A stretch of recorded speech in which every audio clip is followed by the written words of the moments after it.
আজকে হাট থেকে আসার পরে জামা কাপড়গুলো ভিজালাম।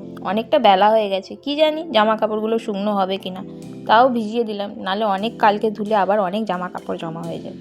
আর আমি হাটে গেছি, ঘরে কেউ নেই, সেই ফাঁকে ম্যাওটা দেখেছো কীভাবে জামা কাপড়গুলো সব সরিয়ে তার ভিতরে ঢুকে কিভাবে শুয়ে আছে। এক এক করে যা আনাজগুলো নিয়ে এসেছিলাম সব ফ্রিজে রেখে দিলাম। আমাদের ফ্রিজ শীতকালেও চলে, আমি কখনো ফ্রিজ বন্ধ করি না। অনেকে শীতকালে ফ্রিজ বন্ধ করে দেয়, কিন্তু আমার ফ্রিজ সবসময়ই চলে। আর এইদিকে আনাজগুলো তোলার পরে মাংসগুলো এক এক করে সব ধুয়ে নিচ্ছি। আর আমাদের কলের নবটা খারাপ হয়ে গেছে, নিজে নিজে খুলে পড়ে যায়, আবার তুলে লাগাতে হয়, সারাতে হবে। রান্নাটা বসিয়ে দিলাম আর মাংসটাও কষানো হয়ে গেছে। দুপুরে খাওয়ার পরে রোদে বসে আচার খেতে আমার খুব ভালো লাগে।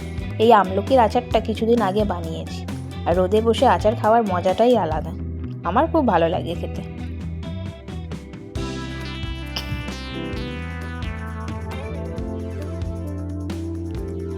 আমাদের মূলো শাকের গাছগুলো অনেকটাই বড় বড় হয়ে গেছে, কালকে কিছুটা তুলে রান্না করব, নালে খুব ঘেঁষা ঘেঁষা আছে, মূলো হবে না। আর তোমার দাদাভাই এদিকে টমেটোর গাছগুলোতে সব লাঠি ধরাচ্ছে, সব গাছগুলোতেই ফুল এসেছে। বিনস গাছগুলোও কি সুন্দর বেড়ে গেছে, আর একটু বড় হলে ওতেও লাঠি ধরাতে হবে। আমার ভিডিওটা আজকে এই পর্যন্তই। আমার ভিডিওটা যদি আপনাদের ভালো লেগে থাকে প্লিজ আমার চ্যানেলটাকে লাইক, শেয়ার আর সাবস্ক্রাইব করবেন। টাটা।